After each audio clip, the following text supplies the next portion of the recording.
want it to be a little bit raw, a little real, right? But I also think very, very necessary. So I want to talk about something that has been coming up in my world, not just today, but like it has been coming up like over the past 2 weeks, right? I think this has just been coming up for a lot of people, and it's been coming up for me, and it's been coming up for friends, it's been coming up for clients, and it's what happens when it feels like your autonomy, your ability to choose, decide, lead, has been stripped away because of the amount of money in your bank account. Right? Because of the amount of money in your bank account. If you're here, give me a shout out. Tell me hello. It's good to have you. And this topic hits deep. It hits deep for me because, you know, as soul-led women, our autonomy is sacred. It's our compass.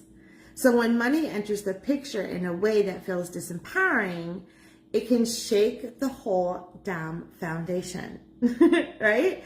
It can shake it all up, but this shaking up is really good. And let's be honest, when money is tight or uncertain, it's easy to drop into what we call survival mode. Everything becomes reactive. Can I afford this? I shouldn't invest right now. I have to take this job. I have to take this client, even if it doesn't feel good. Right? And what happens? We stop asking, what do I actually want? We stop listening to our inner truth, and everything starts to come from the ego decisions. We start moving into our thinking brain, our ego brain, our protective brain, and it disconnects us from our sovereignty. And if we're not careful, my loves, we can begin to live by default and not desire. We can begin to live by the rules and not desire. And one of the things that I want to say here that I think is really, really important is that one of the messages I got last week was a reminder of something that was channeled through me several years ago. And that is our desire are divine downloads. Our desires are divine downloads, right? When we come into body, when we come into this physical vessel, when we incarnate into the earth, we do so because we desire to have the experience of life. We desire to feel, we desire to taste, we desire to smell, we desire to see, we desire to hear, we desire the experience. So we're born with this gorgeous feeling of desire, and our lives will continue to evolve with more desire. And when we're playing by default, when we're playing by society's rules, when we're playing it safe, we move out of our sovereignty, we move out of our divine vessel, we move out of our divine connection, and we miss the alignment that the desire is trying to bring to us, right? So one of the ways that I see this play out big time is in how we sell. When we start dropping the energy and we start moving from the ego, when things start to feel shaky financially, there's this urge to discount your offers, to overgive, to people please, to drop your standards, or even say yes to things that don't align. Clients coming in, people coming in, entering into programs that are not really aligned for you. But here's the truth. Your ethics, your soul codes, your pricing, they're not optional. They're your anchor. And when you stand behind what you believe in, even when it's uncomfortable, you're saying, I trust my energy more than I fear my current reality. And that is power. That is courageousness. That is courageous. That is bold, right? That is badassery. That is us moving into our divine connection, our divine soul, our divine self, and leading from that place where God has, or the divine, or whatever it is that you choose to believe, the universe has implanted in us to say, hey, this is what you desire to experience when you came here. And look, listen, I know the journey can feel exhausting sometimes. Showing up for your business, showing up for your vision, showing up for your clients, especially when the money isn't flowing how you want it to, it can be a lot. It can. But I want to offer a reframe. You're not actually tired. You're shrinking. You're pulling back because somewhere deep down, you're afraid that your power isn't enough. You're afraid that this vision isn't real. It isn't the reality. You're afraid that you're delusional. You're afraid that if you're not going to play by some arbitrary rule, that you're not going to be able to sustain growth, sustain expansion, and actually step into what it is that you desire. And the resistance, it disguises itself as exhaustion, right? But what you really need isn't to quit or to ghost your passion or your work or collapse into shame. You need to refuel your frequency.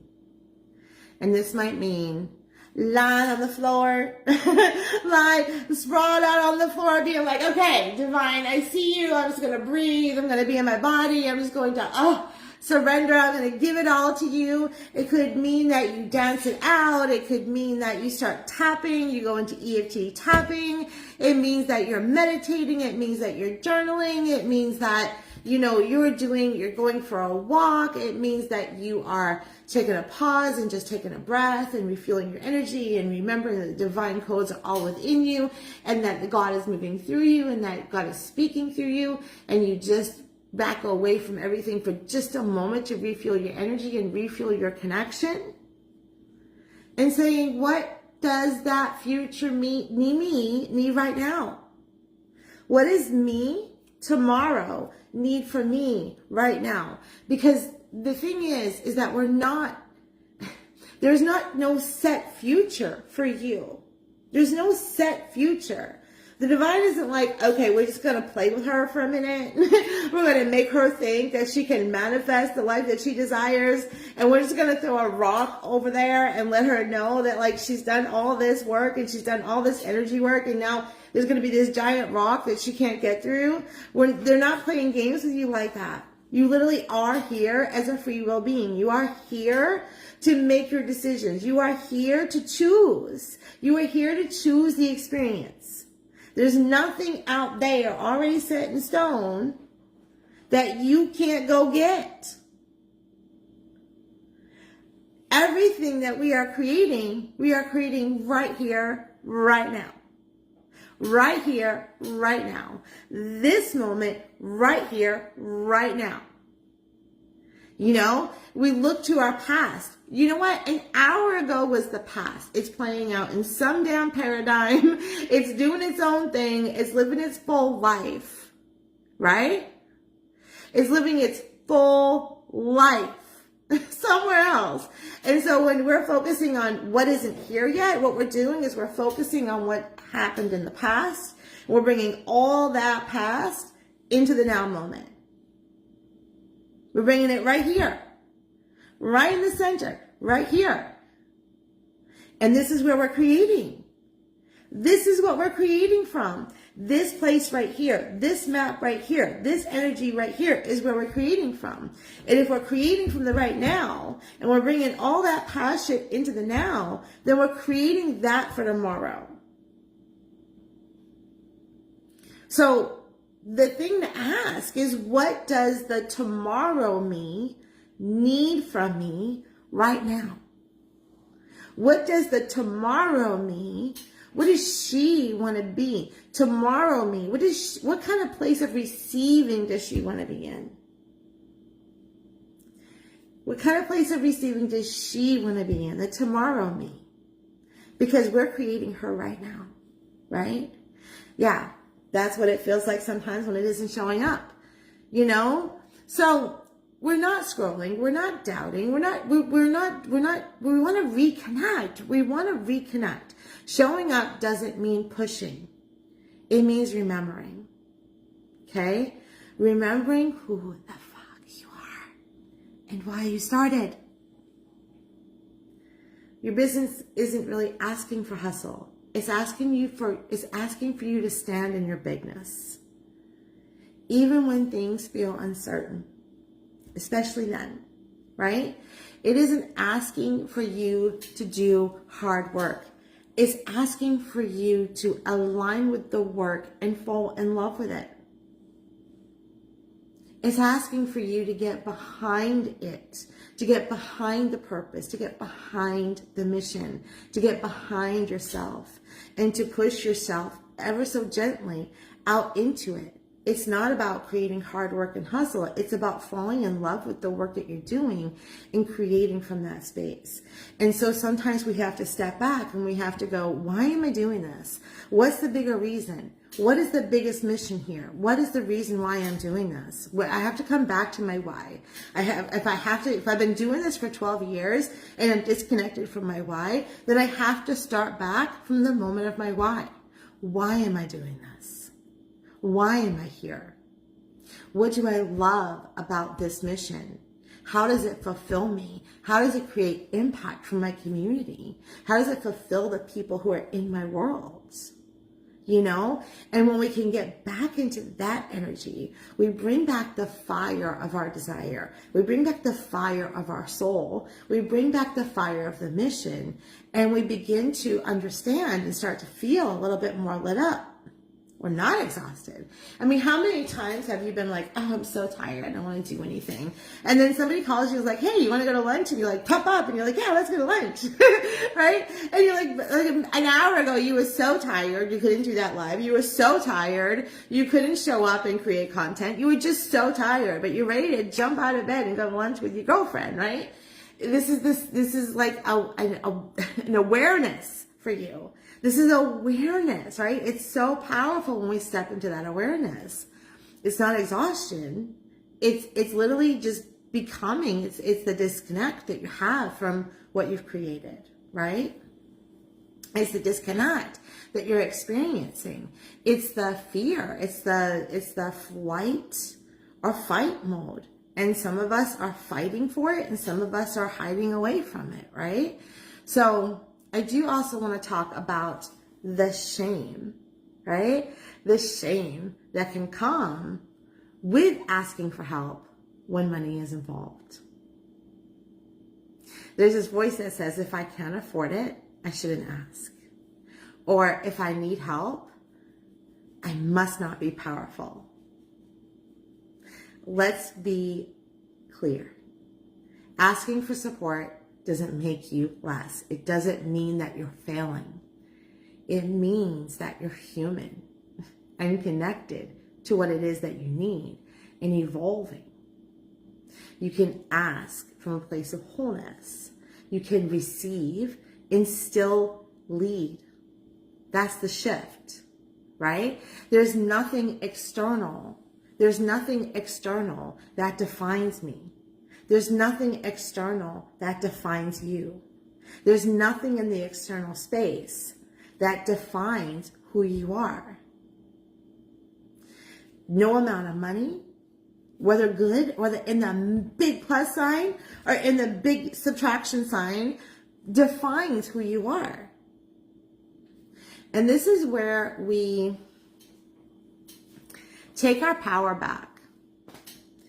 Even when you can't control your external world, your energy is still yours. It still belongs to you. It's still divine. It still has God moving through it. You don't have to wait for more money to be in your power. You're powerful. You're a divine creation. You don't have to wait to have it all figured out. You're not going to have it all figured out. You don't have to wait to figure it all out, to reclaim your seat of power. You're in it.